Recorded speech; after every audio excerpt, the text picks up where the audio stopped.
Related rates is a calculus topic many students find challenging. Let's take a look at this problem and solve it step by step together. A trough of length 6 meters has a uniform cross-section, which is a trapezium or trapezoid, with side lengths shown.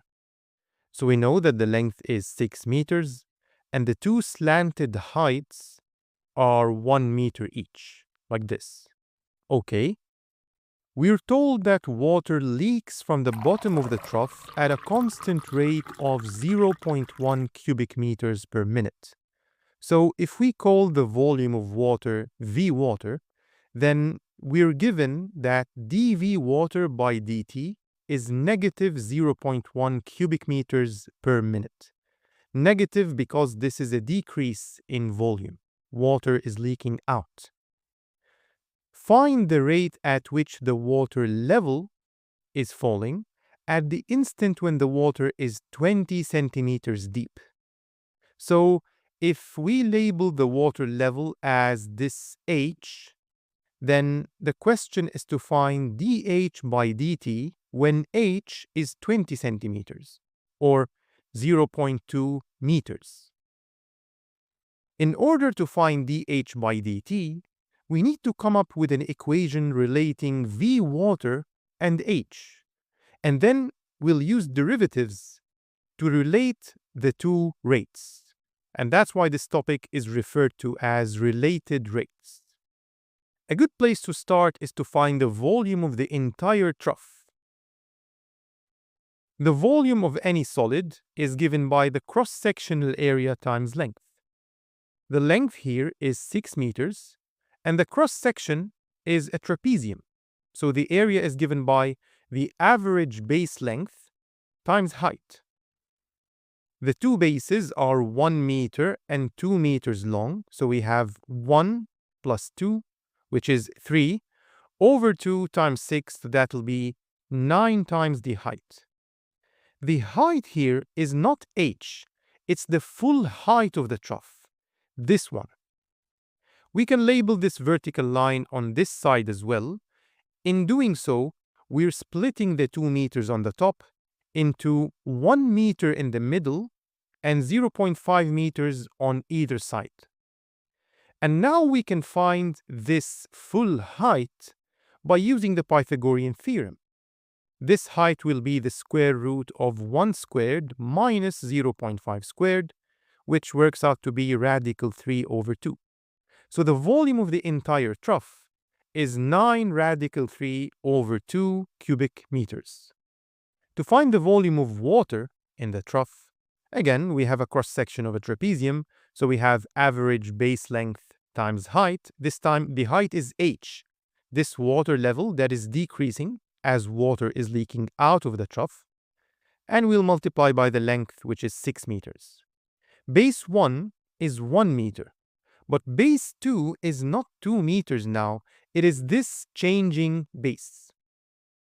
So let's call it x, for example, because this is a variable. It'll decrease as h decreases. So the volume of water will be 1 plus x over 2 times h times 6. We can cancel the 2 with the 6, giving us a 3. So the volume of water is given by 3h into 1 plus x.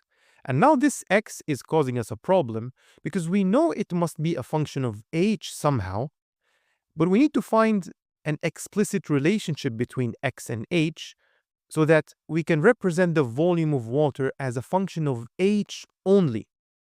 And then we'll take the derivative. How can we find this x in terms of h? To do so, let's consider the only remaining volume in the question, the volume of the empty portion. This is also a cross-section of a trapezium. The bases are x meters and 2 meters. Can you see it? The height now is neither radical 3 over 2, the full height, nor is it h. It's actually the difference between the two. So if we draw this vertical line again, the height of the empty portion is this part over here, which is radical 3 over 2 minus h. Good. We can cancel the 2 with the 6, giving us a 3. So the volume of the empty portion is 3 times x plus 2 times the quantity radical 3 over 2 minus h. Now, what can we do? To get x in terms of h, we'll use the constraint equation which is governing the practical problem we have, and that is V water plus V empty must be equal to V trough. At any time, the sum of the volume of the water and the volume of the empty portion must add up to the volume of the full container.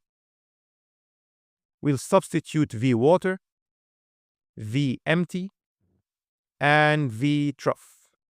So this is the equation that relates x and h. We can divide everything by 3. The right-hand side becomes 3 radical 3 over 2. We can multiply both sides by 2. And we can do this simplification. And now we can expand. Notice that positive 2hx cancels with negative 2hx. And we can simplify 2h minus 4h as negative 2h. We'll take the constant to the other side of the equation and solve for x. We'll take 2h to the other side, divide by radical 3, giving us x is equal to 2 over radical 3 times h plus 1. So this is x in terms of h.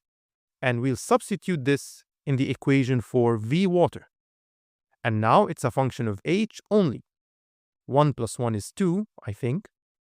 And now we can expand. We get 2 radical 3 h squared plus 6h. And now the derivative is very easy. We'll get 4 radical 3h plus 6. But this is the derivative of V water with respect to h. We want the derivatives to be with respect to time. To get this, we'll use the chain rule. dV water by dt is dV water by dH times dH by dt. We know dV water by dt, it's the negative 0.1. dV water by dH is what we just found now, so we can solve for dH by dt by dividing. We want this rate of change at the instant when h is 0.2, so we can substitute h equals 0.2, and this works out to be negative 0.0135. The units, of course, are meters per minute. Now, the number is a little small, so let's represent it in centimeters per minute. We can multiply by 100, and we get negative 1.35 centimeters per minute. So this is the rate of change of the water level. Now, the negative sign means the level is falling. The question already says that the water level is falling, and we want to find the rate at which this falling is happening. So there's no need to have a negative sign in the answer. We can say the water level is falling at a rate of 1.35 centimeters per minute. And that's the final answer. Related rates is a challenging topic, not necessarily because of the calculus part of it, but because it's sometimes challenging to model the question and find the necessary equations. But with practice, this will become easier for you. Would you like to see more videos on related rates?